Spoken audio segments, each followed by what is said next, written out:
Hi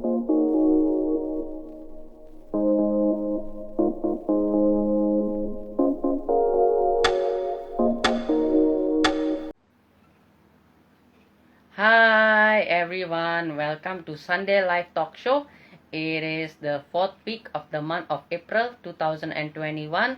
Wow, what a great month we have been having in this month of April, and soon in 5 days we are gonna end this month and enter to a new month, a month of May, where I'm so excited to announce to all of you soon in this 1 or 2 weeks about our first anniversary of Sunday Live Talk Show, and I promise you that we're gonna have a super special speakers on the month of May, and I pray and I believe that you're gonna be blessed, and I also need your help to share to your friends, to share to your family, WhatsApp group.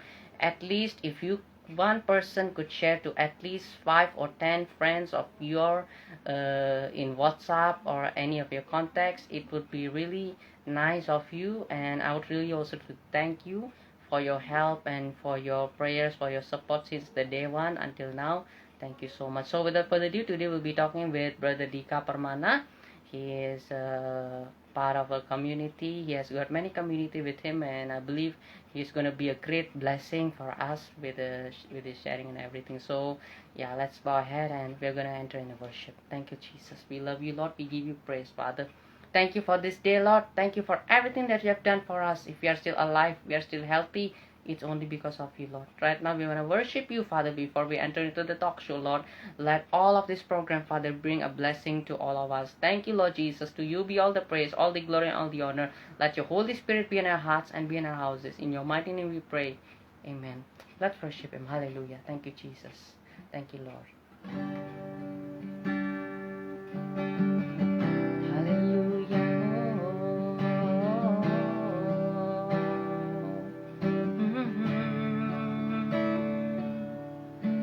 Kasih yang terindah, hati yang mulia, hanya ku temukan di dalam-Mu, Yesusku. Pujian dari hatiku selalu di setiap waktuku, tiada pernah berubah kasih-Mu. Karya terbesar dalam hidupku, pengorbanan-Mu yang selamatkanku. Engkaulah harta yang tak ternilai, yang ku miliki dan ku hargai. Yesus, Engkau ku kagumi. We are amazed of you, Jesus. Hallelujah. Thank you, Lord. Oh, we love you, Jesus. Kasih yang terindah, hati yang mulia, hati yang mulia, hanya ku temukan di dalam-Mu, Yesusku.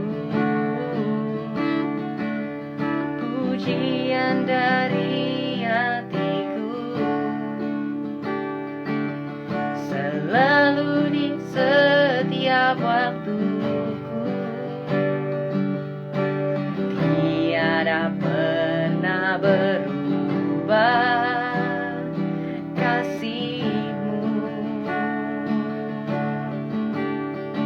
Karya terbesar dalam hidupku, pengorbanan-Mu yang selamatkanku.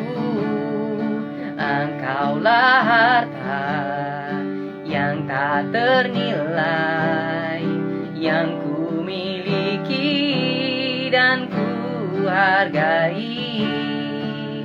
Yesus, Engkau ku kagumi, karya-karya terbesar dalam hidupku, pengorbananmu yang selamatkanku. Engkaulah harta yang tak ternilai, yang ku miliki dan ku hargai. Yesus, Engkau ku kagumi. Haleluya. Okay, Brother Tika has join us. Okay, so we're gonna invite buat koneksinya tersambung.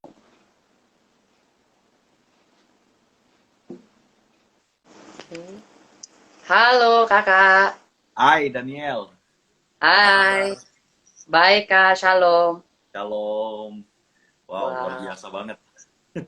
Puji Tuhan. Thank you kak untuk waktunya, untuk kehadirannya. Terima kasih banyak. Sebuah kebahagiaan dan kehormatan bagi aku bisa kedatangan kakak. Luar biasa sekali. Wow, thank you juga Daniel buat kesempatannya. Puji Tuhan kak. So kak, lagi Ya. sibuk apa nih kak hari-hari belakangan ini kak? Belakangan ini lagi sibuk lapor pajak. Ya, ngurusin pajak orang lain tapi Daniel. Yeay. Gitu. Luar biasa. Kak, nih aku kalau lihat di sosial medianya kakak dan segala macam nih, aku lihat kakak kayaknya terlibat di cukup banyak sekali kak komunitas. Kak, itu komunitas apakah kakak memimpinnya atau seperti apa kak? Oke, kalau komunitas, puji Tuhan ya, Tuhan kasih kesempatan buat melayani di Infinite Community namanya Daniel. Nah, Infinite Community ini komunitas anak-anak muda dari ya gereja manapun, gereja apapun, ya latar belakang apapun, bahkan agama apapun sebenarnya bisa bergabung di komunitas Wow. Infinite. Gitu. Terus kemudian juga kalau Daniel lihat di profil di bio juga ada CBA Ministry, itu adalah gereja lokal tempat aku melayani Daniel. Oke, I see. Gitu. Wow. Kak melayani di community, Infinite Community, habis itu kakak ada juga di community untuk khusus couple juga, aku lihat juga segala macam. Aku mau tanya kak, apakah memang ini yang menjadi kerinduan kakak dari waktu mungkin kakak masih muda, menjadi kayak cita-cita, satu pengharapan kita yang akan jadi kenyataan, atau seperti apa kak? Kalau cita-cita sebenarnya mungkin enggak ya Daniel ya, karena ya cita-citaku adalah istilahnya apa ya, betul-betul kepengen berkarir sebenarnya. Itu secara cita-cita, tapi mungkin lebih kepada panggilan si Daniel, panggilan Tuhan secara khusus dalam hidup aku ya, karena aku pun istilahnya apa ya, lahir baru, bisa dibilang mungkin nggak dari kecil ya, nggak dari bayi gitu ya, tapi di usia 17 tahun aku baru betul-betul mengenal Tuhan Yesus, dan di situ aku ngerasain Tuhan yang hebat dalam hidup aku secara pribadi. Itu yang membuat ada satu panggilan khusus dan gairah khusus gitu. Dulu kalau misalnya ditanya waktu SD tuh, Dika, cita-cita kamu mau jadi apa gitu? Pasti aku selalu bilang cita-citaku aku pengen jadi masinis.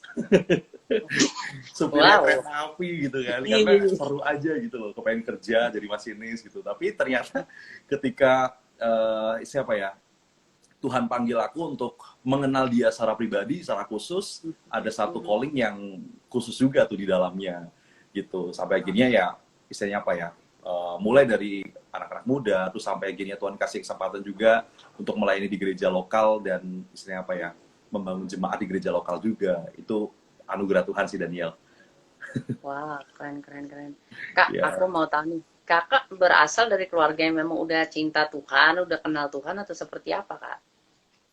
Enggak, jadi kalau misalnya mau dibilang di satu keluarga aku secara pribadi ya, di satu keluarga aku baru aku sendiri yang Kristen. Baru aku yang Kristen.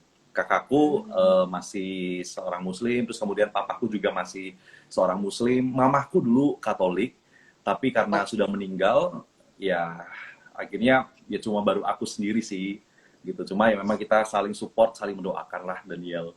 Itu Oh, berharap sih memang betul-betul ya Tuhan bisa, misalnya apa ya, amin, memanggil mereka juga dalam anugerahnya ya untuk sama-sama bisa kita beribadah dan berbakti pada Tuhan Yesus amin, gitu. amin.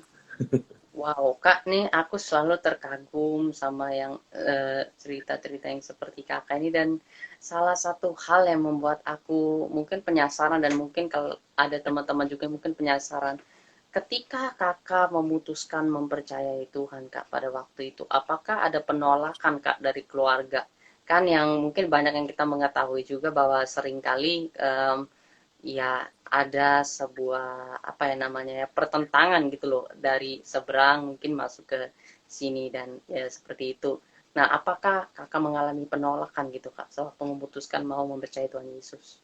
Oke, sebenarnya kalau mau dibilang aku itu ikut mama sebenarnya dulu Oh, ya sebagai seorang Katolik gitu kan, dan oh, I see. keluarga pun sudah tahu lah, kakak-kakakku sudah tahu, terus kemudian Hmm. papaku juga ya tahu tentang hal itu karena mereka menikah berbeda agama pada saat itu, dan aku ikut memutuskan untuk ikut mama dari kecil sebenarnya.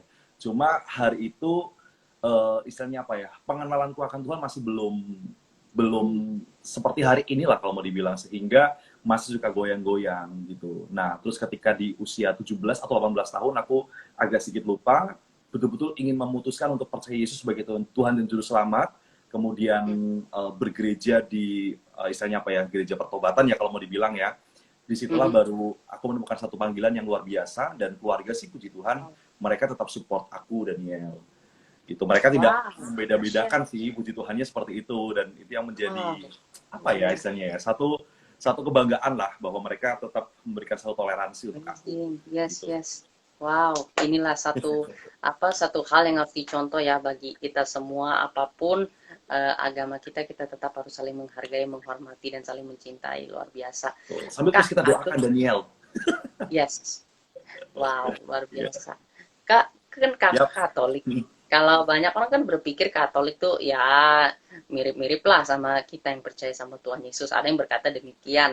Nah, Betul. aku ingin tahu nih Kak, apa sih momen dalam hidup Kakak yang membuat Kakak tuh eh, menjadi titik balik Kakak gitu dari Katolik mau mempercayai Tuhan Yesus Kristus sebagai Tuhan dan Juru Selamat Kakak. Momen seperti apa itu Kak yang merubah keputusan Kakak pada waktu itu?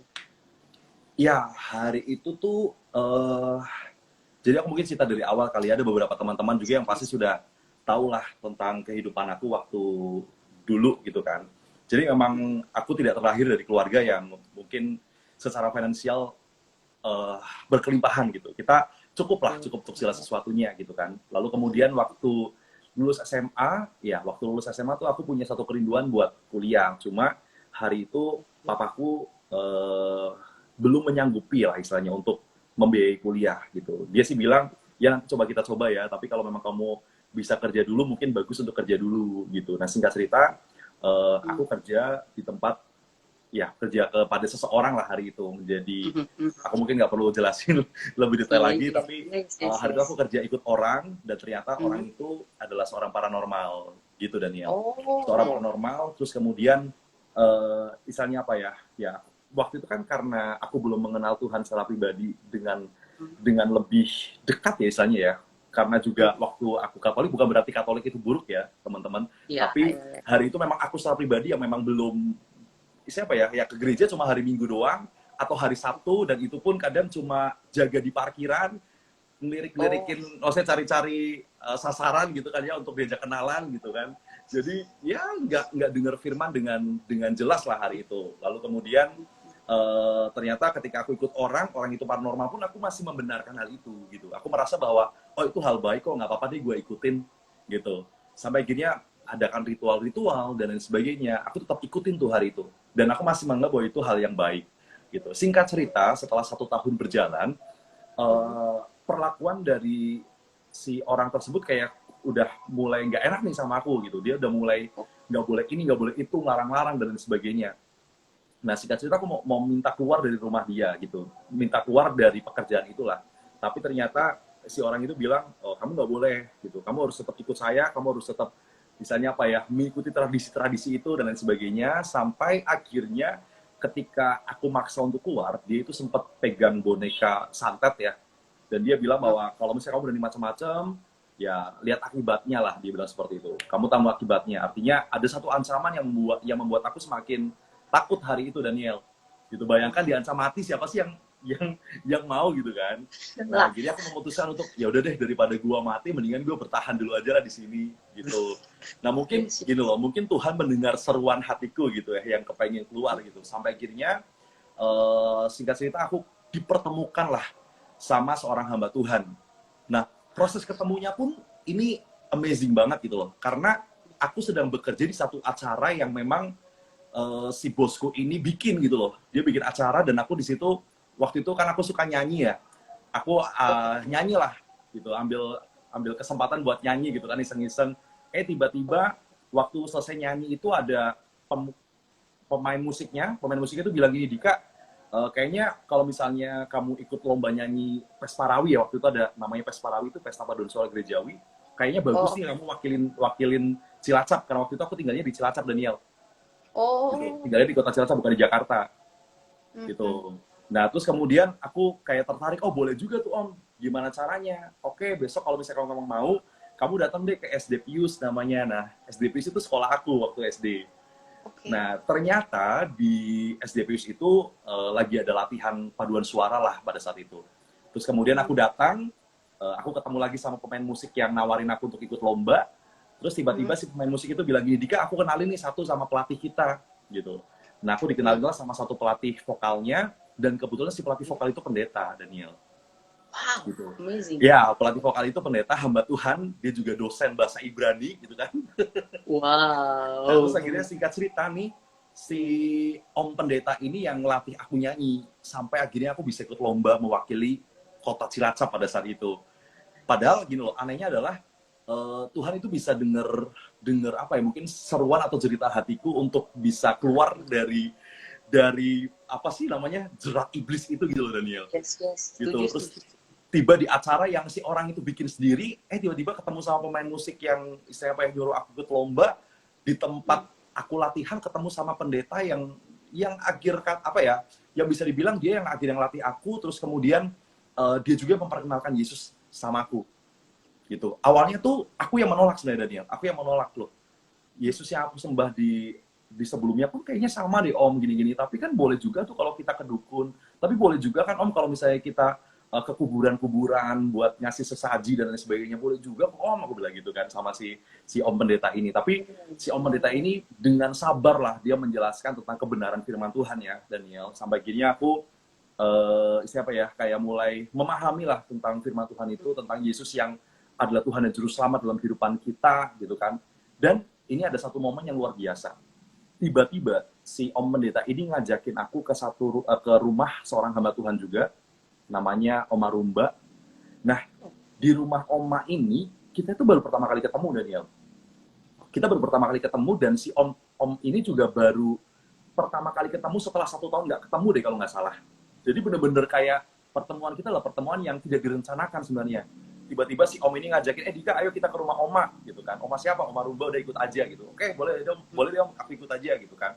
Nah, singkat cerita, ketika kita ngobrol-ngobrol sama Oma itu, 20 menit lah kurang lebih kita ngobrol, Oma itu bilang gini, Dika, saya mau berdoa buat kamu ya, dia bilang seperti itu. Nah, menariknya gini, Daniel, ketika si Oma itu berdoa buat aku nih, dia tumpang tangan, herannya adalah dia kok bisa tahu tentang kehidupan aku dari aku kecil sampai hari itu aku didoain. Dia tahu semuanya, bahkan tahu mamaku meninggal, tahu aku hidupnya gimana, tahu aku ngerokok, tahu aku macam-macam lah secara detail, Daniel. Ini kan luar biasa. Dan Betul. dan gini, menariknya gini loh. Aku menyandingkan kemampuan si Oma ini sama si dukun yang waktu itu bareng sama aku gitu loh. Mm, Aku mm, pikir si dukun itu udah yang paling sakti gitu loh. Ternyata ada mm, satu orang tua yang mm. ngedoain gua, yang gua nggak ngerti dia siapa, tiba-tiba ngedoain dan dia tahu semua tentang kehidupan gua. Apa nggak tambah Iya, penasaran gitu kan? Nah, betul, di situ betul. aku tanya-tanya sama Oma, Oma kok bisa tahu sih tentang kehidupan aku gitu kan? Terus Oma itu bilang Mm. gini, iya, Tuhan Yesus ngasih film gitu tentang kehidupan kamu ketika saya tumpang tangan di kepala kamu. Tambah penasaran dong, Daniel, kok bisa kayak gitu Pasti. kan? Nah, itulah titik pertama ya, titik mula aku ngalamin satu perjumpaan dengan Tuhan, karena aku heran gitu sebenarnya, kok bisa nih orang sakti banget gitu loh, ngalahin saktinya si dukun yang bareng gua gitu loh. Nah, di situ Yes. akhirnya aku penasaran, terus Oma itu bilang gini, Dika, ada satu orang yang saat ini sedang mengikat kamu, dibilang gitu. Orang itu ngikat kamu dan tadi saya lihat ada satu cincin yang ngikat ulu hati kamu, dibilang seperti itu. Gue nggak ngerti ya teman-teman yang nonton ini apakah pernah mengalami pengalaman supranatural dengan Tuhan atau enggak, tapi ini yang gue alami secara pribadi dan ini bisa gue saksiin buat siapapun gitu loh. Ketika Oma itu bilang tentang cincin dan dia doakan, tiba-tiba kayak ada satu yang narik bagian dada kiri aku, Daniel, dan itu benar-benar sakit banget gitu loh. Dan ketika lepas gitu ya, benar-benar ketika ditengking lepas tuh kayak ada satu yang apa ya, kayak ada satu yang lepas gitu loh, benar-benar bebas gitu, Daniel. Dan Oma itu bilang gini, sebenarnya kamu itu udah diikat sama satu cincin dan kamu itu nggak bisa kemana-mana. Dalam tanda kutip, kamu itu bakal jadi tumbal gitu loh sebenarnya. Makanya gue nggak bisa pergi kemana-mana, Daniel. Aku nggak bisa keluar dari tempat si dukun itu dan lain sebagainya lah gitu. Tapi hari itu, malam itu, ketika baru pertama kali ketemu sama si Oma itu, dia tahu tentang kehidupanku dan ketika dia ceritakan tentang bahwa kamu ada satu orang yang ikat kamu nih gitu, dan orang itu mau jadikan kamu tumbal dan sebagainya, terus kemudian pelepasan, dan itu ngerasain satu kelepasan yang luar biasa, Daniel gitu. Bahkan hari dimana aku selesai didoakan, hari itu juga aku memutuskan untuk berani keluar dari cengkraman si dukun itu gitu loh, Daniel. Aku itu kayak nggak mikir lagi, bodo amat lah apa yang mau bakal terjadi sama hidup gua, mau gua nanti disantet sama orang itu, kayak mau nanti kuliah gua diporak-porandakan dan sebagainya, itu bodo amat. Dan ternyata ketika hari aku memutuskan untuk keluar dari tempat lepas dari orang tersebut, si dukun itu, betul tuh hari-hari berikutnya ada masalah di kampus. Ada masalah di kampus yang dia bikin lah, gitu, macam-macam lah pokoknya, aku nggak bisa ceritain secara detail. Tapi puji Tuhannya adalah Tuhan melindungi gitu loh. Tuhan melindungi, sekalipun kayak di kampus dibikin trouble, yang dia bikin isu, ada seorang anak yang waktu itu ya, yang durhaka terhadap orang tua dan sebagainya, namanya Dika, sampai dekan itu manggil gua. manggil gua gitu loh ke kampus buat klarifikasi, bener nggak nih ini orang tua kamu, katanya kamu nggak menghormati dia, katanya kamu kabur dari rumah dan seterusnya. Dibilang seperti itu, padahal kita ya kayak nggak seperti yang diceritakan sama orang itu gitu lah. Terus akhirnya klarifikasi, iya betul, memang saya juga sudah anggap dia sebagai orang tua saya, tapi saya punya orang tua kandung gitu, dia bukan orang tua saya gitu kan. Dan memang saya keluar dari tempat pekerjaan saya karena saya merasa ada sesuatu hal yang tidak sesuai dengan hati nurani saya, tapi dia larang dan seterusnya. Akhirnya setelah dijelaskan, dekan memahami, oke, masalah selesai gitu loh. Terus kemudian dia cari, mungkin dia nerawang kali ya, terus sempat ketemu di satu tempat, mungkin ini kayak, wah kayaknya Dika ngayal nih, tapi ini real. Sempat ketemu di satu tempat, dan hari itu tuh aku betul-betul ada di samping dia, tapi dia nggak lihat. Gitu loh. Betul-betul aku kayak duduk di tempat dia lewat gitu loh, tapi dia nggak lihat gitu. Itu yang sesuatu hal yang mungkin kayak, ini kayaknya Dika ngayal, tapi ini yang memang betul-betul gue alamin. Gitu. Dari situlah gue melihat kayak berarti ini memang Tuhan yang sedang melindungi gue lah, supaya mungkin secara fisik gue nggak nampak nih di mata orang itu gitu kan, sehingga ketemu pun nggak ketemu gitu loh.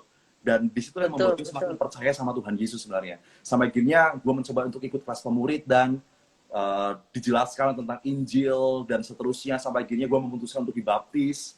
Setelah dibaptis, mentor rohani gue menawarkan, Dika mau nggak, yuk kita sama-sama belajar untuk lebih dalam lagi melayani pekerjaan Tuhan gitu kan.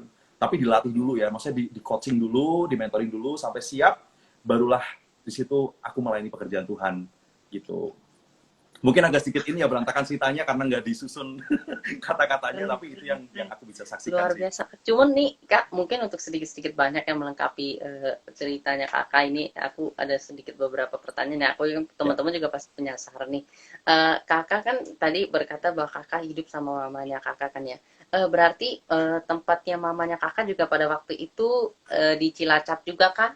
Atau gimana? Ya, betul. Di Cilacap. Betul. Jadi aku tinggal di Cilacap dan kuliah di Jogja waktu itu. Nah, karena kan istilahnya waktu aku mau pindah ke Jogja untuk kuliah, aku cari kerja dulu tuh di Cilacap. Gitu. Nah, ketemulah sama bosku yang dukun inilah gitu. Tapi satu lagi yang aneh ya Daniel ya, setelah 2 tahun istilahnya aku memutuskan hubungan dengan orang itu, tiba-tiba dia meninggal loh Daniel. Itu pun mengejutkan. Itu sangat mengejutkan. Tiba-tiba dia 2 tahun setelah aku keluar, dia meninggal karena kanker paru-paru gitu. Nah, aku coba untuk nyambungin ya, tapi aku memang nggak tanya sih sama orang-orang yang dekat dengan dia, tapi aku coba nyambungin, wah ini jangan-jangan harusnya gua yang mati nih jadi tumbal, tapi apa ya kayak Oh, berbalik gitu loh Daniel yes, gitu kan. yes, Tapi yes. aku coba It, nyambungin doang sih, mungkin bisa jadi seperti itu karena memang awalnya tuh sehat banget Daniel, nggak ada sakit sama sekali. Orang aku 1,5 tahun istilahnya apa ya bareng sama dia gitu kan, sehat banget gitu loh. Kok tiba-tiba 2 tahun setelah aku keluar dia meninggalkan satu hal yang sebenarnya mau dibilang aneh juga gitu. itu kakak dapat informasi dari mana kak? Kan kakak udah nggak berhubungan dengan dia tuh kak pada Ya waktu itu. betul. Kan aku punya teman yang juga istilahnya apa ya, kenal sama orang itulah, dikabarin Oh, gitu, oke, I dikabarin see. sama temanku gitu. Mhm. Wow, Iya itu keren aneh keren. banget sih. Itu umur berapa kak kakak mulai bekerja sama orang itu kak? Dan apakah mamanya kakak tahu bahwa kakak bekerja sama orang seperti itu pada waktu itu? Eh, enggak, mama nggak tahu kan. Mama kan sudah meninggal ketika aku usia 6 tahun, Daniel. Jadi aku Oke. usia apa kelas 1 SD, mama sudah meninggal. Gitu. Jadi Mhm. papa tahu, semua tahu kalau aku kerja ya istilahnya ya. Tapi mereka Mhm. nggak secara detail tahu bahwa pekerjaanku adalah bantu-bantu nyantet orang gitu kan. Gitu. Terus ya waktu siapa ya? Waktu ada masalah yang besar itu mereka pun tahu juga dan mereka bilang apa yang bisa saya bantu gitu, kayak ada kakakku yang polisi Mhm. juga kan, istilahnya apa yang bisa saya bantu, mau ditangkap atau mau seperti apa nih gitu. Tapi aku Mhm. nggak seperti itulah waktu itu. Jadi udah nggak apa-apa, nanti coba aku kelarin sendiri aja gitu. Dan singkat cerita ternyata bisa ketemu sama hamba Tuhan yang dipakai sama Tuhan, dan itu adalah jalan yang aku rasa apa ya, Tuhan tetapkan lah ya buat aku supaya aku bisa juga mengalami Tuhan dan ngerti dan lihat dengan mata kepala sendiri dan merasakan sendiri bagaimana Tuhan menyelamatkan kehidupanku dari cengkraman si jahat lah pada saat itu gitu Daniel. Luar biasa. Kak, berlanjut nih Kak. Ngomong-ngomong, Hmm. Kakak dia jurusan apa Kak pada waktu itu Kak? Aku kuliah jurusan akuntansi Daniel. Oh, oke, keren, keren, Ya, keren. Luar biasa. Di Jogja ya Kak ya. Jadi dari Cilacap Kakak merantau lagi pada waktu itu.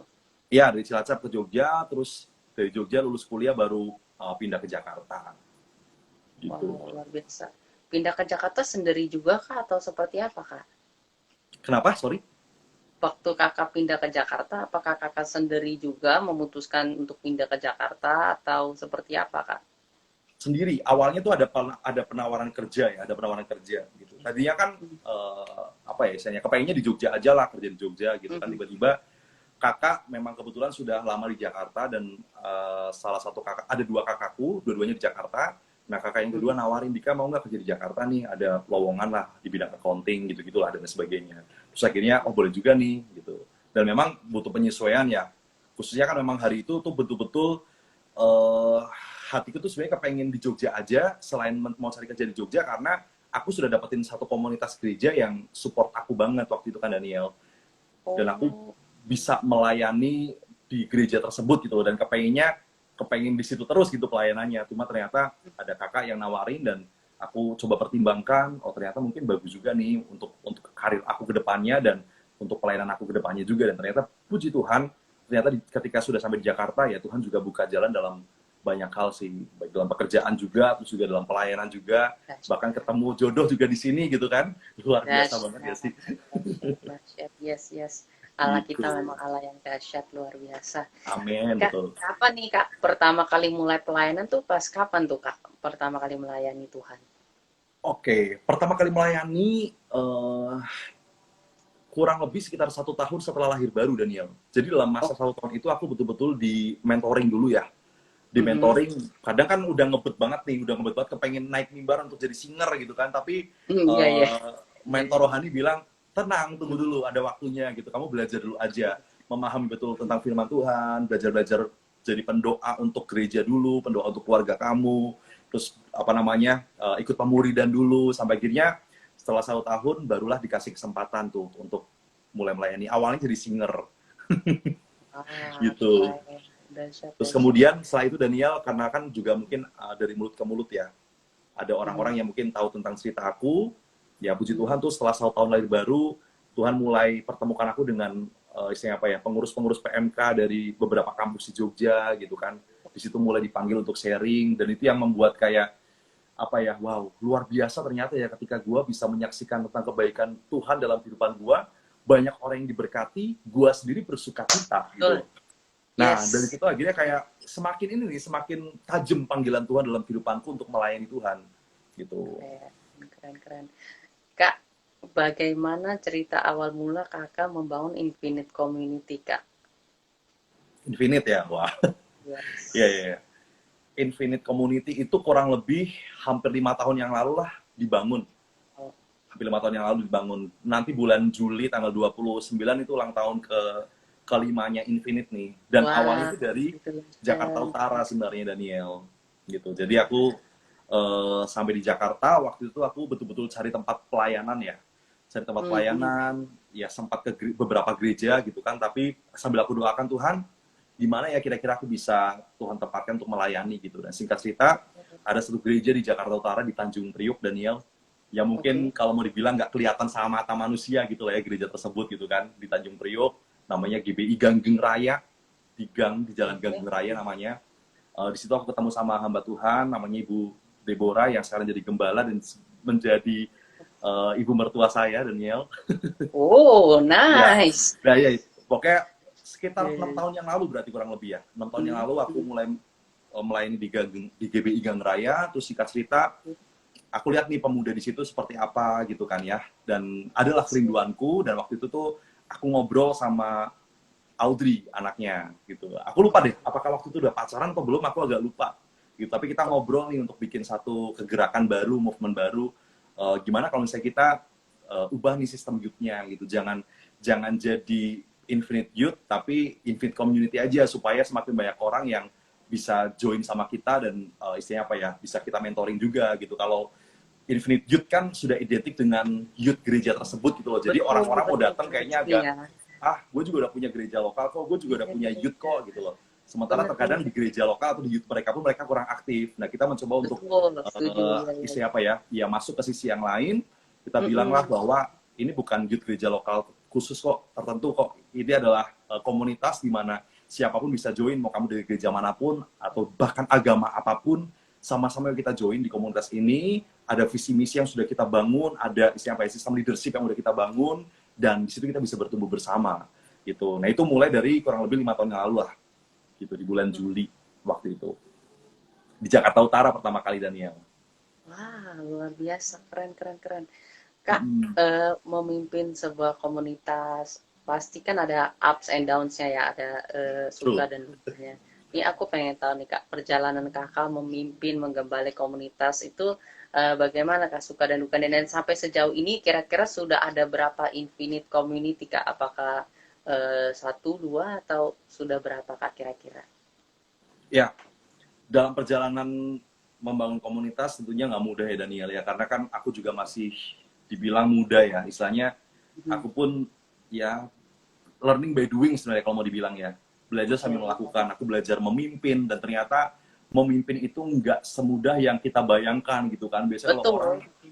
memandang satu kepemimpinan kan kayaknya, waduh keren ya dia udah jadi pemimpin, padahal kita nggak tahu Hmm, nih jejak karirnya dia benar. itu seperti apa ketika dia memimpin gitu loh. Benar. Banyak hal yang dia alami pastinya, dan itu juga akhirnya aku sama Audrey belajar bahwa ternyata nggak gampang ya menggembalakan gitu. Karena kita mikir gini loh Daniel, hebat banget ya ada pendeta-pendeta yang sudah mengembalakan lebih dari 20 tahun dalam hidupnya menggembalakan. Itu luar biasa banget gitu loh. Kita yang Yes. baru setahun 2 tahun melayani di Infinite menjadi gembala pemuda itu kayaknya waduh berat banget ya ngelihat Hmm, kompleksitas masalah anak-anak muda gitu kan, yang ada juga benar-benar. yang kabur-kaburan lah dan sebagainya, wah buyang gitu sebenarnya. Tapi kita kembali kepada panggilan Tuhan di awal gitu loh, ketika komunitas ini dibangun sebenarnya visi misinya apa sih, itu yang bikin kita kembali kuat lagi Daniel gitu. Walaupun kadang kayaknya udah deh tutup aja lah komunitasnya, nggak perlu gitu, kayaknya mereka juga nggak butuh gua kok, mereka kayaknya nggak butuh kita juga kok, udah nggak usah gitu. Tapi kayak Tuhan terus meneguhkan gitu loh Daniel. Nah puji Tuhan awalnya di Jakarta Utara, terus kemudian Tuhan buka jalan juga di Jakarta Barat, terus Jakarta Selatan, Jakarta mana lagi ya? Jakarta Timur juga ada, di Tangsel juga ada, di Bekasi juga ada, Hmm, hmm. di Toraja juga ada gitu. Jadi beberapa wilayah Itu luar biasa. komunitas lah Daniel gitu. Keren, keren. Gitu. Dan Wow. di situ memang ya Hmm. ketika membuat cabang-cabang baru pastinya kan kakak harus melakukan juga yang namanya menyerahkan tongkat estafet, mempercayakan kepada orang-orang berikutnya untuk kembali memimpin. Kan nggak mungkin semuanya, berapapun itu semuanya dalam handle kontrol kakak sama kak Audrey aja kan nggak mungkin ya kak. Pasti harus mempercayai tim juga, mempercayai orang-orang lagi juga untuk menggembalai di situ juga. Walaupun baliknya lagi tetap pasti segala sesuatu kembali dikomunikasikan bersama dengan kakak juga. Cuman maksud Ya. aku, bagaimana cara kakak untuk mempercayai orang-orang untuk kembali membuka komunitas-komunitas sampai ke Toraja juga luar biasa sekali kak. Ya, nah ini dia nih. Aku sama pribadi orang yang kayak apa ya? Kayak sulit percaya sama orang sebenarnya Daniel. Tapi ketika aku udah percaya, aku akan betul-betul percaya nih. Tapi kalau sekali dikecewakan, kadang kayak susah lagi tuh balik percaya sebenarnya. Itu model model aku Iya, ya. iya, Manusiawi banget ya Daniel ya. bener, sama, setuju, setuju. Manusiawi banget lah ya. Nah, Betul, ya. eh, ketika ada cabang-cabang baru di komunitas, tentunya kita melihat ya ada kader-kader yang kita lihat mereka punya potensi untuk memimpin gitu. Ataupun kadang juga ada orang-orang yang benar-benar nggak tahu organisasi, nggak tahu cara pimpin, tapi kita doakan orang itu dan kita yakin bahwa orang itu bisa, kita pilih dia gitu. Nah, ketika dia sudah dipilih menjadi seorang pemimpin komunitas atau leader dari masing-masing wilayah pun, kita mencoba untuk apa ya, membantu mereka lah, memfasilitasi mereka untuk kayak siapa tahu mereka ada butuh bantuan kita, walaupun terkadang kita juga apa ya, sekalipun kita siapa sih kalau mau bilangnya founders dari komunitas ini, kita pun nggak cuma sekedar nyuruh-nyuruh orang ya Daniel ya, kita juga harus juga terjun melayani, dan aku dan Audrey pun punya orang-orang yang memang kita layani secara pribadi gitu kan, dan terkadang untuk melayani 5 orang aja udah kayak lumayan berat juga tuh sebenarnya kalau mau dibilang, karena 5 orang punya masalah beda-beda gitu kan, itu pun Betul, sudah berat, betul. ditambah lagi ini nggak cuma 5 orang tapi 5 wilayah, di mana per wilayah itu lebih dari 10 orang biasanya membernya gitu Yes. kan, 10 atau 20 orang gitu. Nah akhirnya kita percayakanlah kepada pemimpin-pemimpin wilayah, leader-leader wilayah gitu. Ya walaupun juga terkadang ada yang ya namanya manusia lah, aku juga ups and down gitu kan, ada mereka juga yang naik turun, tapi kita coba bantu untuk support mereka gitu. Nah di komunitas ini pun istilahnya apa ya, kita pun sama-sama belajar sebenarnya. Aku belajar, leaders wilayah belajar, yang di mentor atau membernya pun belajar juga. Jadi kita nggak ada yang merasa kayak gua paling hebat di sini, gua paling sakti, gua paling senior, enggak sih. Kita sama-sama belajar di komunitas ini, gitu Daniel. Keren, keren, keren.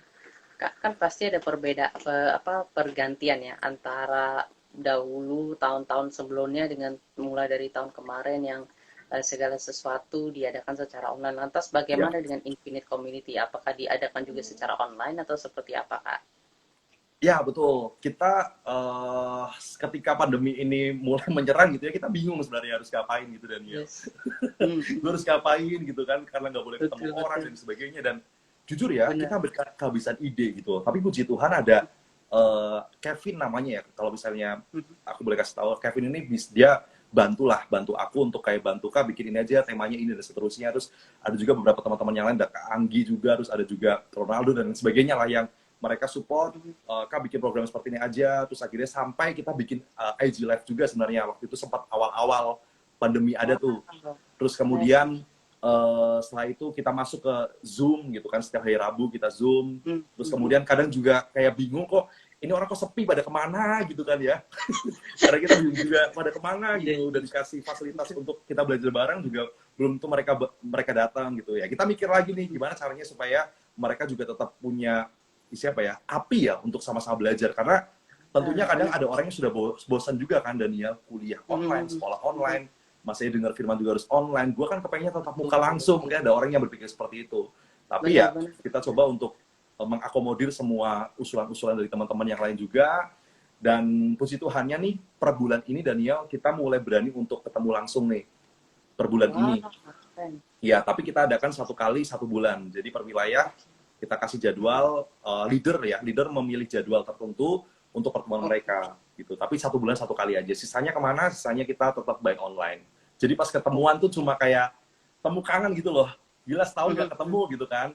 Terus ketemuan gitu. Terus ntar untuk bulan-bulan berikutnya juga seperti itu. Wah, sebulan gak ketemu, kita ketemuan, kita ngobrol gitu. Dan ngobrolnya pun bukan ngobrol tema khusus ya, kita ngobrol aja, sharing aja dari hati ke hati.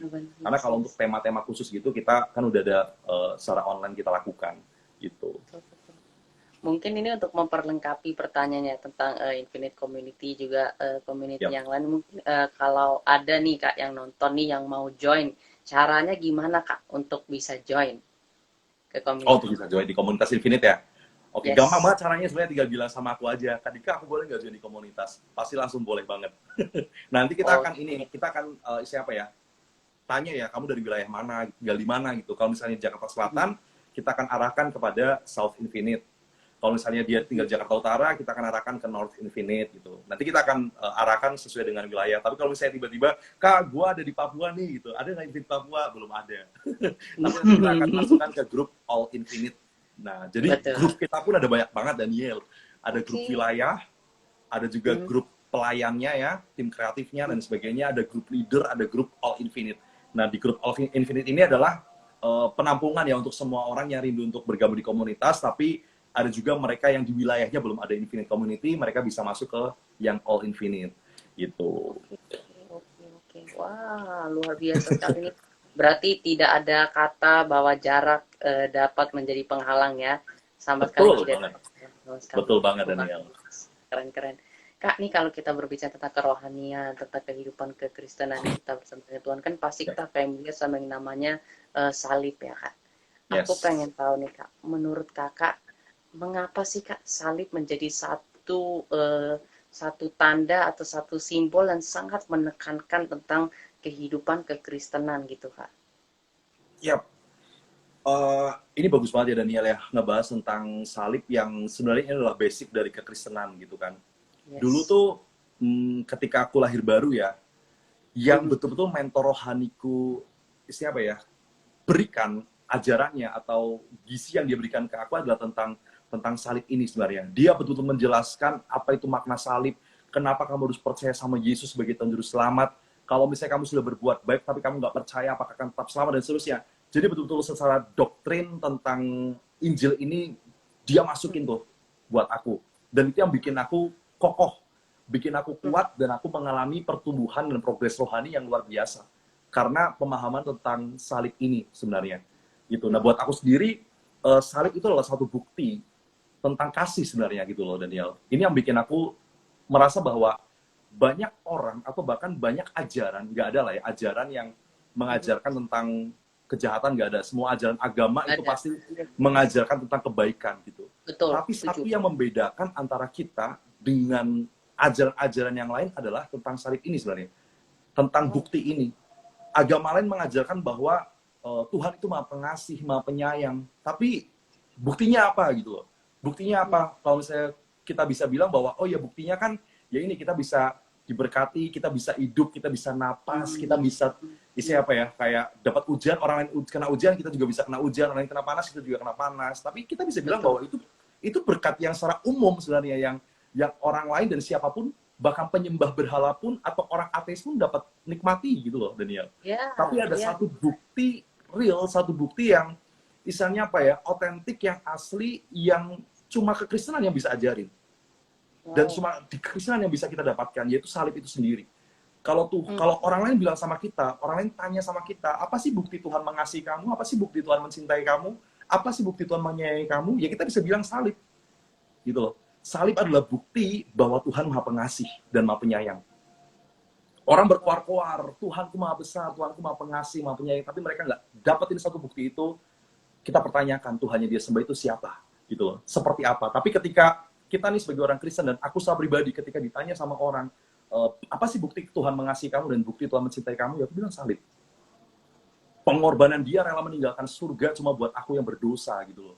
Itu kan luar biasa. Banyak orang yang selfish ya, mementingkan diri mereka Nah, sendiri, semuanya betul. tentang mereka, tapi di sini kita kenal Yesus yang sebaliknya gitu loh. Semuanya untuk kita, bahkan dirinya sendiri pun dia rela lupakan dan tinggalkan sebenarnya. Atribut kealahan dia rela tinggalkan cuma untuk kita gitu. Itu kan sesuatu hal yang luar biasa gitu. Walaupun firman Tuhan pun bilangnya di 1 Korintus 1 ya, bahwa berita tentang salib adalah kebodohan. Tapi kebodohan untuk siapa? Kebodohan untuk mereka yang akan binasa. Benar. Tapi Ya. sebaliknya, hal yang menyukacitakan bagi kita yang diselamatkan. Gitu loh. Buat mereka yang mau binasa, salib ini sebagai suatu kebodohan. Masa sih Tuhan disalib masa sih Tuhan bisa Benar. mati dan seterusnya gitu kan, Nah, timbul ya. pertanyaan-pertanyaan seperti itu. Tapi buat kita yang betul-betul mengalami tentang salib itu, kita bakal ngalamin satu kehidupan di dalam kematian. Bayangkan, ada kehidupan di dalam kematian. Ini kan suatu hal yang luar biasa, Daniel ya. Biasanya kalau orang mati udah mati aja, tapi kita Benar. beda nih. Salib memang lambang kematian, tapi di situ juga ada satu lambang kehidupan gitu loh. Buat kita yang percaya sama salib tersebut.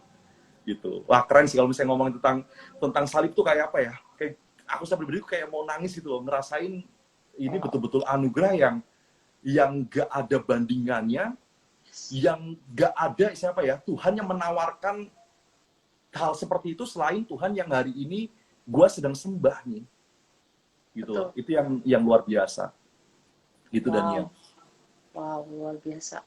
Kak, nih mungkin banyak yang berpikir, Kak, kan kita namanya udah Kristen, kita udah tahu lambang salib itu seperti apa. Nah, mereka berpikir bahwa ya salib itu biasa-biasa saja dan yang sudah terjadi 2000 tahun, dan apakah lambang ya segala sesuatu yang pernah terjadi atau yang dikatakan tentang salib itu, bahwa salib katanya membawa kebebasan, menunjukkan bahwa adanya pengorbanan Tuhan. Nah, apakah hal-hal seperti itu masih berarti dalam kehidupan kita saat-saat hari ini? Kan anak-anak muda banyak yang berpikir tentang hal-hal seperti itu, karena kita seringkali mungkin sebagai anak muda kita lebih memilih untuk menggunakan logika kita untuk menangkap segala sesuatu tentang pikiran kita. Nah, apa tanggapan kakak tentang hal-hal seperti ini, Kak? Ya, buat aku pribadi, kuasa salib yang 2000 tahun lalu Yesus siapa ya bikin, dan Yesus ada di sana sampai hari ini masih sangat berkuasa gitu loh. Kuasanya masih sangat luar biasa. Bahkan gini, ada beberapa siapa ya bukan mentor, menti-menti yang mereka datang sama aku untuk bertanya, Kak, gimana caranya ya gue bisa lepas dari dosa X misalnya, dari dosa sesuatu apa ya, dosa yang mengikat kehidupan dia gitu. Benar-benar. Aku cuma bilang sama dia bahwa ya lu mesti lihat salib Yesus gitu loh. Ketika lu lihat salib Yesus, dosa-dosa lu udah di sana semua sebenarnya. Artinya kalau sampai hari ini masih ada dosa yang apa ya, ada dalam kehidupan lu, gue mau bilang bahwa itu cuma bayangan dosa sebenarnya. Yang namanya bayangan, dia nggak berkuasa atas kita, gitu loh. Bayangan itu cuma bisa apa ya, bisa menemani. Iya, kalau misalnya kita lihat nih sekarang nih, di bawah gue ada bayangan gue, tapi gue nggak bisa nyentuh bayangan itu, gitu loh. Dan bayangan itu pun nggak bisa nyentuh gue, gitu. Sama seperti dosa buat kita orang percaya yang sudah ditebus sama Tuhan Yesus ya. Dosa itu cuma sanggup membayangi kita sebenarnya, tapi kita nggak berkuasa atasnya, dan dia pun nggak berkuasa atas kita, gitu loh. Karena semuanya sudah diletakkan di satu momen yang luar biasa, yaitu momen 2000 tahun yang lalu, di mana Yesus sendiri yang menjadi korban untuk kita. Jadi kalau mau dibilang bahwa apakah kuasa itu masih sama atau masih relevan nggak sampai hari ini, salib itu sangat amat masih relevan. Bahkan aku pun gini loh, ketika dalam satu kondisi tertentu aku lemah, atau mungkin namanya keimanan kita ya, terkadang ada hal-hal atau masalah-masalah yang membuat kita terkadang kayak, aduh kenapa kok hidup gua seperti ini ya, kok kayaknya nggak kelar-kelar nih masalahnya dan seterusnya. Aku coba untuk pandang sama salib Yesus gitu loh. Bahkan firman Tuhan bilang gini, ini firman yang nguatin aku, bahwa hendaklah setiap hari itu kita membawa kematian Kristus dalam kehidupan kita. Dalam artian gini, kematian Kristus adalah tanda untuk kita mengingat bahwa setiap belenggu, setiap masalah, setiap kutuk, setiap dosa, itu udah kelar semuanya gitu loh. Tinggal kita mengarahkan mata kita, mengarahkan pandangan kita, hati kita sama sesuatu yang sudah kelar itu. Gitu loh, Daniel. Jadi kalau misalnya orang-orang yang masih teman-teman pemuda-pemuda atau teman-teman yang menyaksikan ini merasa bahwa kayaknya buat gua salib kayak udah nggak berkuasa lagi. Sebenarnya bukan salib yang nggak berkuasa, kitanya yang masih belum memandang dan belum berfokus pada salib tersebut. Gitu loh. Kita yang masih mungkin berbalik gitu loh. Kita masih membelakangi salib itu. Coba deh kita betul-betul tujukan mata kita, tujukan hati kita kepada pengorbanan Yesus. Itu masih luar biasa. Bahkan yang membuat aku semakin yakin tentang Yesus adalah gini, lebih dari salib yang siapa ya, yang kita sedang ceritakan hari ini, Daniel. Salib tanpa korban itu pun aku rasa gini, salib tanpa ada pribadi yang dikorbankan di situ, itu pun akan sia-sia sebenarnya. Salib itu cuma salib kosong doang. Tapi kita melihat bahwa Yesus betul-betul dia terlentang ya di atas kayu salib itu. Berarti ada satu korban yang diberikan gitu. Ada satu korban yang menjadi apa ya? Yang menjadi korban gitu loh atas setiap dosa, atas setiap belenggu yang mengikat kita gitu. Bayangkan dulu ketika Adam dan Hawa mereka jatuh ke dalam dosa, yang pertama kali mereka lakukan itu apa sih? Adam dan Hawa ketika jatuh dalam dosa, mereka bersembunyi. Ya mungkin Daniel tahu tentang kisah ini gitu, bahkan teman-teman tahu tentang kisah ini. Ketika Adam dan Hawa jatuh dalam dosa, mereka bersembunyi, mereka takut, mereka malu gitu loh akan hidupnya yang keliru. Mereka lihat dirinya telanjang, mereka malu. Tapi apa yang mereka lakukan hari itu ketika mereka melihat dirinya telanjang? Mereka ambil cawat dari daun ara. Nah, gue mau bilang gini, cawat dari daun ara itu adalah agama sebenarnya. Kenapa bisa demikian? Karena cawat itu cuma berfungsi menutupi kemaluan mereka, menutupi dosa mereka, tapi cawat itu tidak menyelesaikan dosa mereka. Sama seperti agama, agama hanya menutupi keburukan-keburukan orang. Makanya tadi gue bilang di awal bahwa agama selalu mengajarkan yang baik. Gak ada agama yang mengajarkan yang buruk. Benar. Itulah agama, menutupi sesuatu yang buruk dalam kehidupan manusia, tanpa menyelesaikannya, tanpa ada penyelesaian.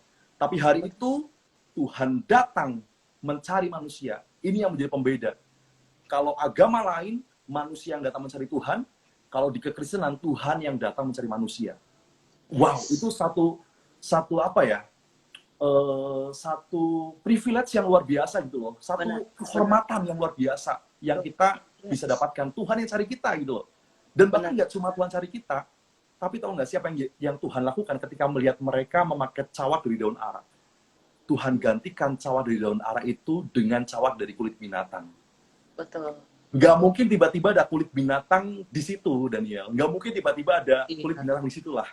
Gua, benar. apa ya, melogikanya gini, ada kulit binatang, berarti ada binatangnya dong.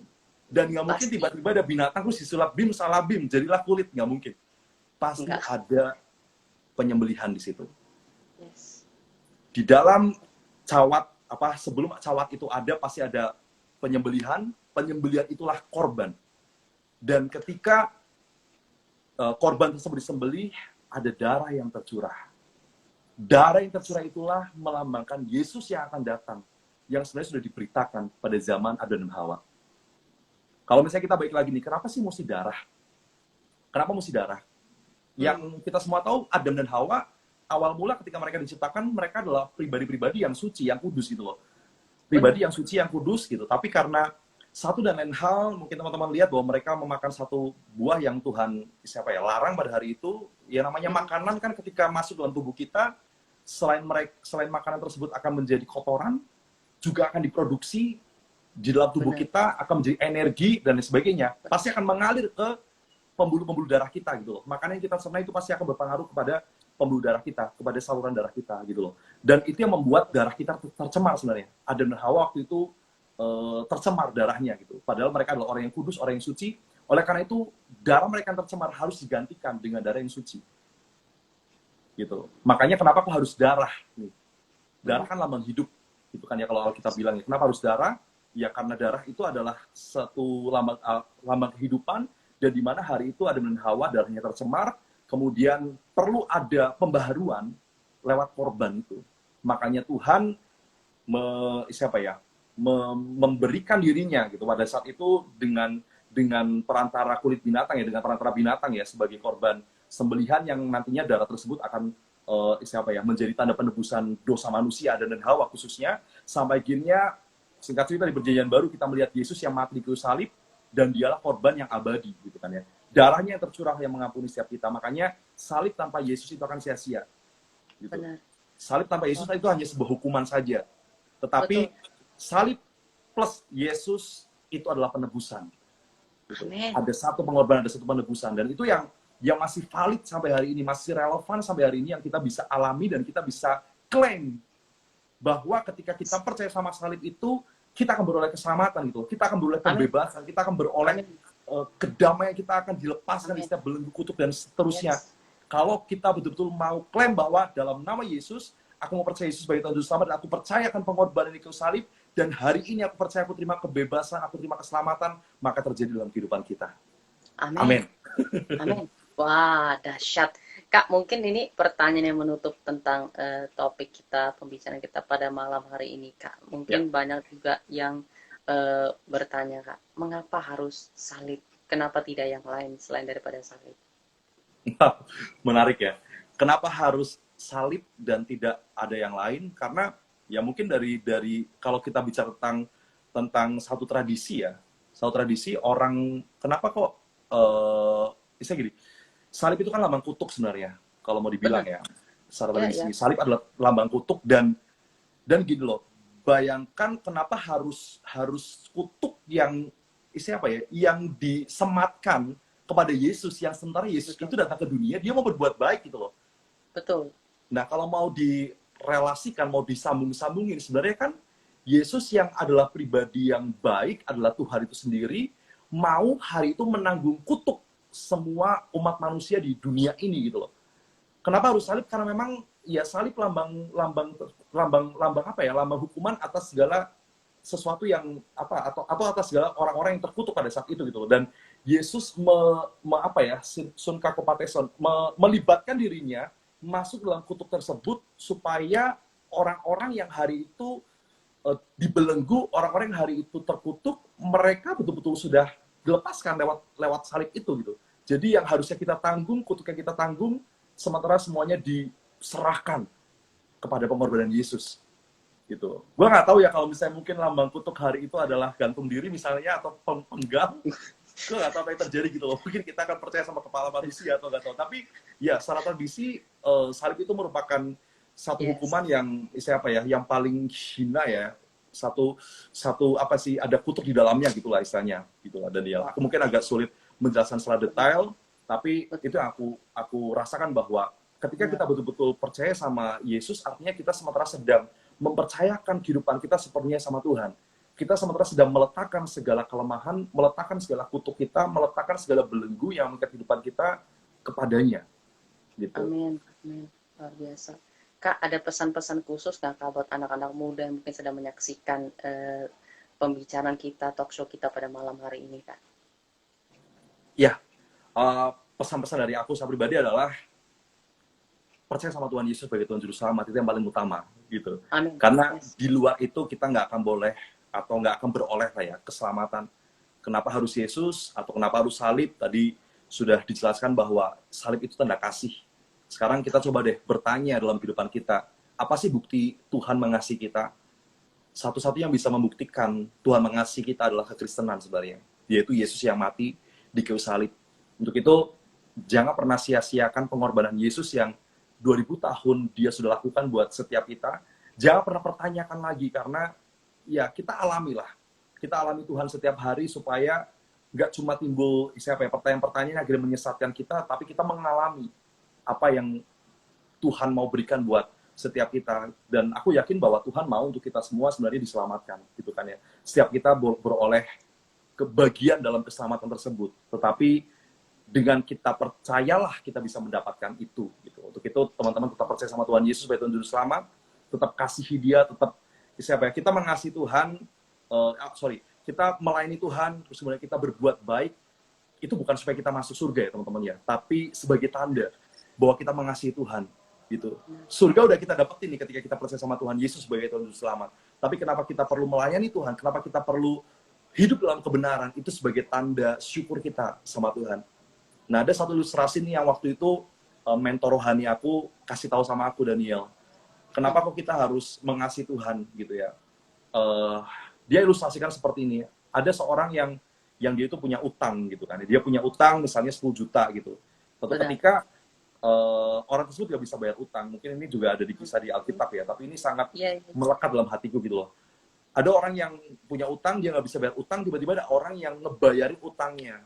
Dan hari itu tuh dia udah ditagih-tagih utang gitu loh, ditagih-tagih sama tukang debt collector misalnya. Tiba-tiba ada orang yang bilang, bro, udah deh lu gak usah bayar utang lu, ini gue bayarin buat lu lagi susah kan sekarang, lu gak punya uang kan, ini gue kasih lu uang 10 juta, lu lunasin utang lu bebas gitu.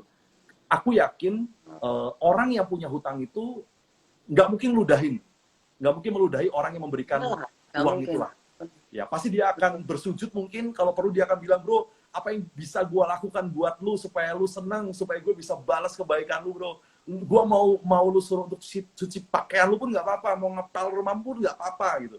Mungkin itu yang bakal si orang yang punya utang itu lakukan kepada si pemberi uang tersebut gitu loh. Dan itu yang gue coba terapi, aku coba terapi dalam kehidupanku gitu, Daniel, bahwa ketika Yesus sudah memberikan keselamatan buat aku, dan ini yang aku butuhkan sekarang gitu loh. Tuhan memberikan keselamatan buat aku, nggak mungkin aku meludahi dia sebagai seorang pemberi keselamatan. Yang ada pasti aku akan sujud-sujud setiap hari, pasti aku akan tanya, Tuhan, apa sih yang aku bisa bikin supaya Engkau senang setiap hari, Tuhan? Apa sih yang aku bisa bikin untuk Engkau dimuliakan setiap hari? Itu yang pasti akan kita lakukan, teman-teman. Ketika kita menyadari bahwa kehidupan kita adalah kehidupan yang diselamatkan sama Tuhan. Gitu. Amin. Wow, luar biasa.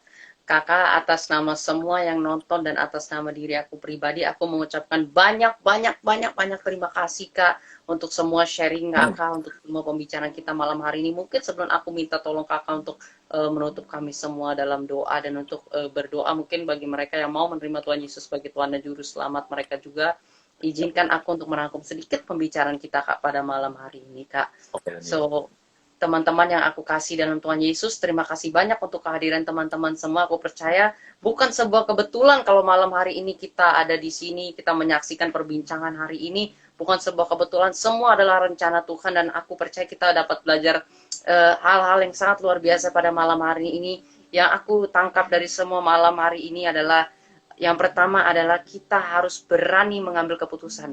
Kalau kita lihat dari cerita Kak Andika dari waktu pertama tadi bekerja di paranormal, kepada seorang paranormal, tetapi pada akhirnya dia berani mengambil keputusan.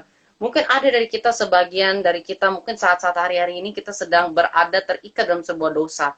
Mungkin kita terikat dalam sebuah kecanduan, atau mungkin kita terikat dalam sebuah keterikatan yang mungkin kita susah melepaskannya karena kita tidak mau, kita tidak berani melepaskan itu daripada kita. Yuk, hari ini, malam hari ini, aku tantang kita semua yang mungkin masih terikat dengan hal-hal yang tidak berkenan sama Tuhan. Mari kita ambil keputusan, kita berani ambil keputusan untuk melepaskan semua hal yang tidak berkenan sama Tuhan. Kita berani ambil keputusan untuk meninggalkan segala sesuatu yang menjauhkan kita dari Tuhan. Kita mulai berani ambil keputusan untuk menjadi ciptaan Tuhan yang siap melayani Dia, yang siap memberikan hidup kita bagi Dia, yang siap mengutamakan Dia dalam setiap kehidupan kita. Mungkin kita selama hari-hari ini kita mengutamakan segala sesuatu hal-hal yang lain, bukan Yesus dalam kehidupan kita. Malam hari ini, pada saat ini kita belajar, kita ambil keputusan. Kita ambil keputusan bahwa kita mengutamakan Kristus di atas segalanya. Dan kita percaya bahwa ketika kita mengutamakan Dia, maka Dia akan menuntun ke langkah kehidupan kita. Dia akan membawa kita terus naik, dan Dia akan membawa kita melewati setiap badai di dalam kehidupan kita. Percayalah, berjalan bersama dengan Tuhan lebih baik daripada berjalan seorang diri. Dan yang kedua yang aku ingin sampaikan dari pembicaraan kita malam hari ini adalah, salib melupakan lambang bahwa kita sudah dibebaskan, bahwa kita sudah diampuni, bahwa kita sudah dilepaskan, bahwa kita sudah terbebas, kita sudah mendapatkan kemenangan, kita sudah mendapatkan keselamatan daripada Tuhan. Lantas apalagi yang kau tunggu? Segala dosamu telah diampuni, segala hal yang menjauhkanmu daripada Tuhan telah dibebaskan olehnya. Tinggal engkau yang harus mengambil respons. Apakah engkau mau mengizinkan salib itu untuk termeterai dalam hati dan pikiranmu sebagai lambang bahwa Yesus mengasihi engkau dan engkau pun harus mengasihi sesamamu, ataukah engkau masih mau hidup di luar lambang salib itu? Mengapa harus salib? Karena salib melambangkan pengorbanan Allah yang rela meninggalkan segalanya demi kehidupan setiap kita. Apakah engkau rela hari-hari ini untuk melayani sesamamu? Mungkin yang membutuhkan kabar baik, mungkin yang membutuhkan pertolonganmu. Engkau mungkin tidak dapat membantu secara material, tetapi engkau dapat membantunya secara doa. Engkau dapat mendukungnya dan doa. Engkau dapat memotivasi dia. Engkau dapat menjadi tempat untuk dia sharing, untuk tempat dia berbagi. Apakah engkau berani untuk melakukan hal seperti itu? Kalau engkau berani, mari mulai dari hari ini. Jangan tunggu sampai besok, karena kita tidak pernah tahu apa yang akan terjadi beberapa waktu ke depan. Selagi masih ada kesempatan dalam kehidupan ini, mari lakukan apa yang Kristus ingin engkau lakukan di dalam kehidupan ini. Kak Dika, dengan segala hormat, bolehkah kakak memimpin kami dalam doa? Oke, boleh banget Daniel. Terima kasih sekali lagi untuk Daniel ya, untuk kesempatan luar biasa malam hari ini. Juga teman-teman semua yang ada di rumah, yang sedang menyaksikan atau nanti mungkin menyaksikan tayangan ulang. Di saat ini aku secara pribadi juga rindu untuk mengajak teman-teman semua. Mungkin ada di antara kalian yang belum pernah mengenal Yesus sebagai Tuhan dan Juru Selamat. Tapi malam hari ini ketika kalian menyaksikan tayangan live ini, kalian diberkati. Kalian tiba-tiba seperti ada getaran dalam hati kalian untuk bertanya lebih atau untuk mencari tahu lebih tentang siapa Tuhan sebenarnya, dan bahkan mungkin ada juga yang rindu menerima Yesus sebagai Tuhan Juru Selamat, pertama aku akan berdoa untuk itu ya teman-teman semua ya. Yuk buat teman-teman semua yang hari ini rindu untuk memutuskan percaya Yesus sebagai Tuhan Juru Selamat, aku mau berdoa buat kalian. Kalian bisa ikutin doa-doaku, nanti kalian bisa juga lakukan terus di rumah ketika selesai supaya timbul keyakinan yang lebih kepada Tuhan Yesus sebagai Tuhan Juru Selamat. Yuk mari kita berdoa. Tuhan Yesus, terima kasih buat setiap anugerah yang hebat, yang luar biasa buat kami masing-masing. Baik hamba-Mu Dika dan hamba-Mu Daniel maupun setiap teman-teman yang menyaksikan live Instagram ini di rumah. Kami percaya ada suatu hal yang luar biasa, suatu hal yang dahsyat yang sedang menyentuh setiap kami, yang sedang membuat hati kami bergetar, semakin percaya bahwa ada satu pribadi yang ternyata mengasihi kami.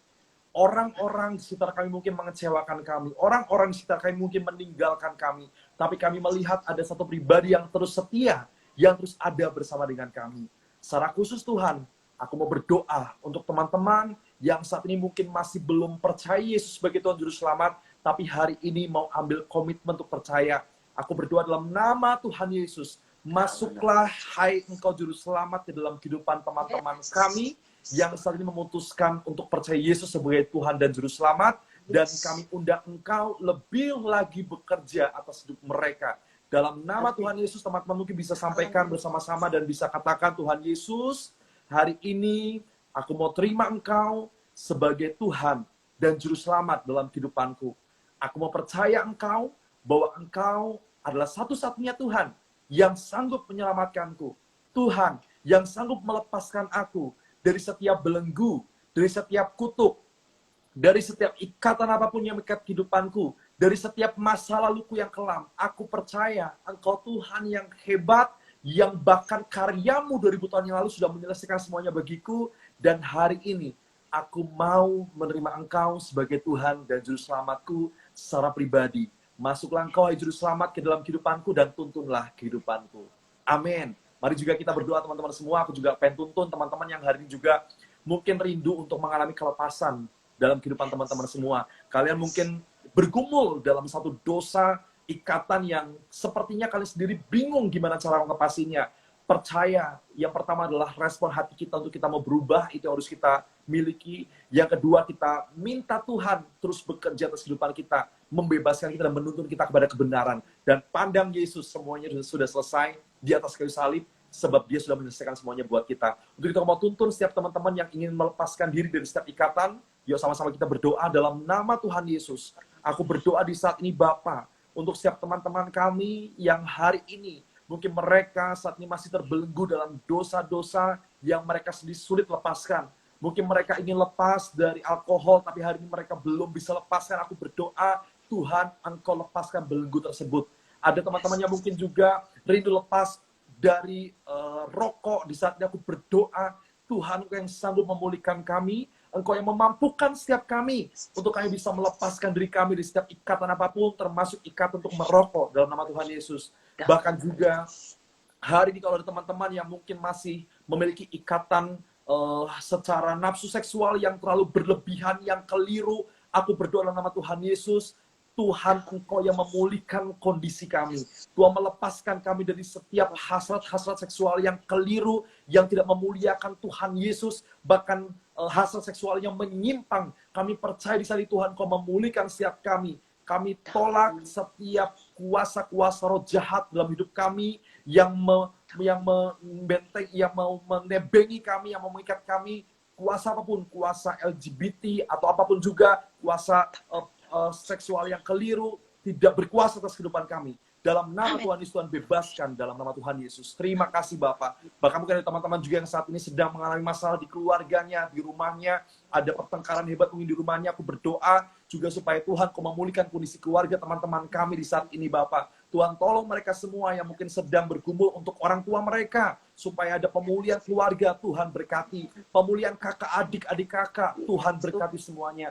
Bahkan pemulihan ekonomi, kalau hari ini juga masih banyak orang-orang yang belum bekerja atau sulit cari pekerjaan, aku berdoa, Tuhan Kau buka jalan, supaya ada lapangan pekerjaan yang bisa menerima mereka, atau bahkan pun Tuhan memberikan kreativitas, supaya setiap mereka juga bisa mengeluarkan kreativitas mereka untuk mereka bisa bekerja, berusaha, dan akan ada berkat yang mereka bisa terima lewat hal itu. Tuhan, pimpin mereka, kasih hikmat secara luar biasa. Terima kasih Tuhan, berkat atas setiap kami, dalam sekolah kami, dalam pelayanan kami, dalam pekerjaan kami. Tuhan, Kau yang mengangkat setiap kami dan memberikan keberhasilan dalam kehidupan kami.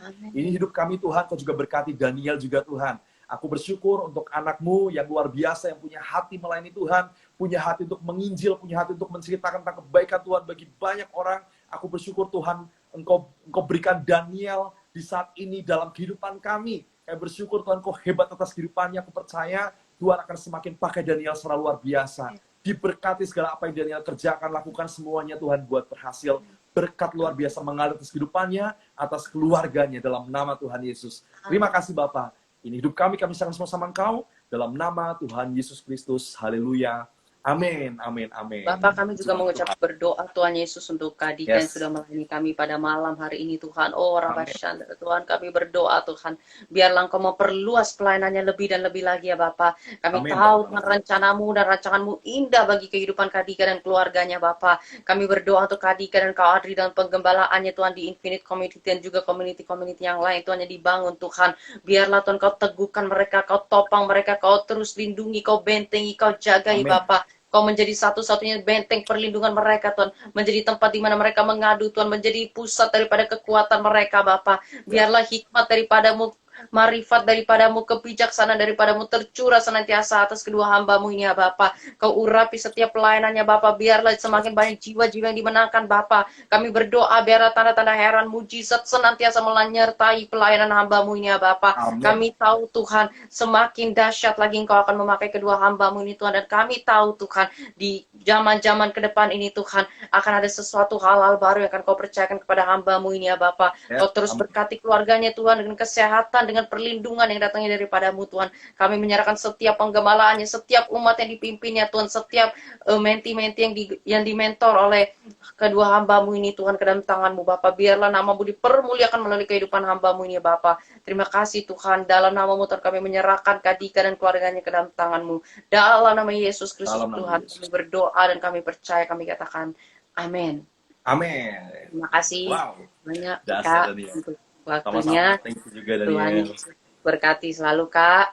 Amin. Aku juga bilang terima kasih untuk semuanya yang sudah nonton pada malam hari ini. Thank you so much. Stay safe, stay healthy. Aku Daniel pamit undur diri. Aku akan kembali lagi minggu depan di jam yang sama jam 7 sore.